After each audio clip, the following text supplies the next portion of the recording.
परम प्रेममय जुगपुरुषोत्तम श्री श्री ठाकुर अनुकूल चंद्रेर आतुल रांगा चरणे जानालाम आमार शतकोटी दंडवत प्रणाम। आमार भक्त प्राणदाता भाई बोन मा सकलके जानालाम जय गुरु। आशा करब आपनारा सकले भालो आछेन, सुस्थ आछेन। सकालबेला घुम थेके उठे आमादेर प्रथम ओ प्रधान करणीय हलो ठाकुरेर नाम जप करा। किन्तु जखोनी नाम जप करते बसेन मनेर मध्य नाना रकमेर दुश्चिंता बा नाना रकमेर खराब चिंता आसे और खराब चिंता दूर करते आमादेर एई विशेष कर्म पालन करते हबे।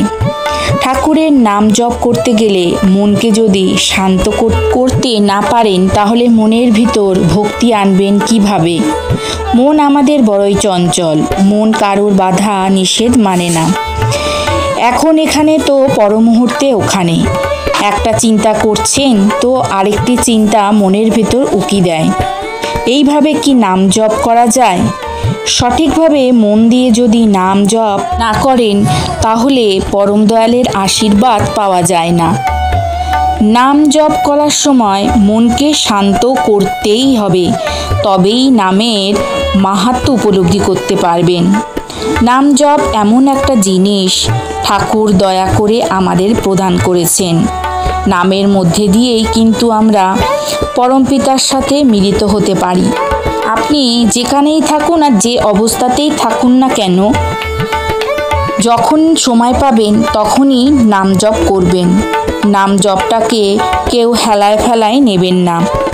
নাম জপের মধ্যে দিয়েই নিজের শরীর ভালো রাখতে পারবেন, নিজের মস্তিষ্ককে শান্ত রাখতে পারবেন, পরম পিতার আশীর্বাদ লাভ করতে পারবেন। এমন অনেকেই আছেন ঠাকুরের দীক্ষা নিয়েছেন কিন্তু ঠাকুরের নাম জপটা ঠিকঠাকভাবে করছেন না।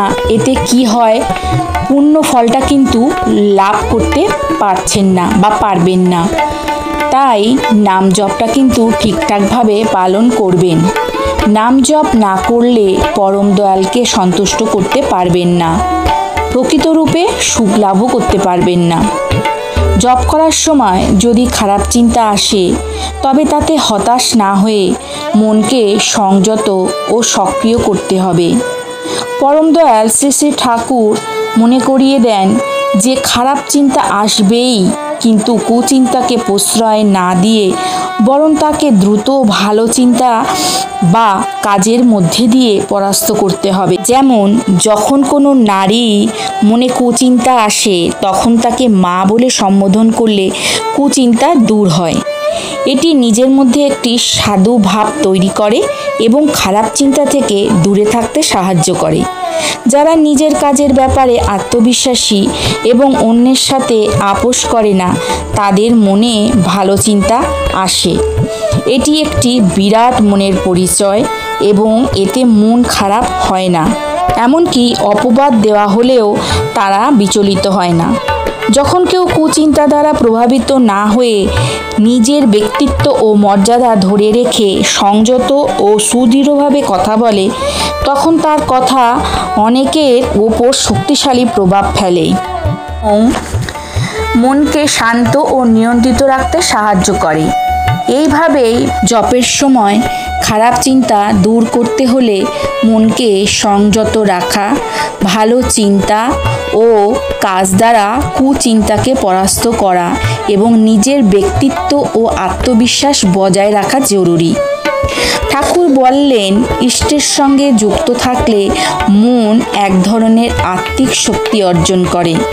যখন কুচিন্তা মনে আসে তখন তাকে জোর করে তাড়ানোর পরিবর্তে তাকে ইষ্টের প্রতি মন নিবদ্ধ করে এক ধরনের আত্মিক শক্তি দিয়ে প্রতিস্থাপন করার চেষ্টা করা উচিত। পরম দয়ালের মতে জপের মাধ্যমে নিজের ভেতরের শক্তিকে একত্রিত করা যায়। ভক্তিপূর্ণভাবে জপ করলে মনে ইতিবাচক শক্তি সঞ্চারিত হয় যা খারাপ চিন্তাগুলো প্রতিরোধ করতে সাহায্য করে। যখন কোনো নেতিবাচক চিন্তা মনে আসবে তখন তার লক্ষ্য করুন এবং একে মনের ভেতর আরও গভীরে যেতে দেবেন না, মনোযোগ অন্যদিকে সরিয়ে দিন। নিজের মধ্যে ভালো জিনিসগুলো বাড়াতে চেষ্টা করুন। ইতিবাচক চিন্তা ও কাজ করার মাধ্যমে খারাপ চিন্তাগুলো দূরে সরিয়ে দেওয়া সম্ভব। যখনই খারাপ চিন্তা আসবে সেই মুহূর্ত থেকে ভালো চিন্তা, ভালো কাজ, ভালো অভ্যাসের দিকে মনোযোগ দিন। ভালো জিনিস বাড়াতে থাকলে খারাপ জিনিসগুলো আপনা আপনিই কমে যাবে। তাহলে ঠাকুরের বলা নিয়মগুলো এইভাবে ঠিকঠাক করে যদি মেনে নাম জপ করতে পারেন, তাহলে ঠাকুরের আশীর্বাদ কিন্তু লাভ করতে পারবেন। তাহলে আজকে চলি, কালকে আবার আসছি একটি নতুন ভিডিও নিয়ে। সবাই ভালো থাকবেন, সুস্থ থাকবেন। আর আমার ভিডিওটা যদি ভালো লাগে তাহলে অতি অবশ্যই একটা করে লাইক করবেন, কমেন্ট করবেন, আর আমার ভিডিওটা বেশি বেশি করে শেয়ার করবেন। আর যারা এখনও পর্যন্ত আমার চ্যানেলটা সাবস্ক্রাইব করেননি তারা আমার চ্যানেলটা সাবস্ক্রাইব করবেন। আর ঠাকুরের বলা কথা, বলা নিয়ম, বলা নীতি এগুলো আরও বেশি বেশি করে আমার মুখ থেকে আপনারা জানতে পারবেন, শুনতে পারবেন। তাহলে আজকে চলি। জয় গুরু।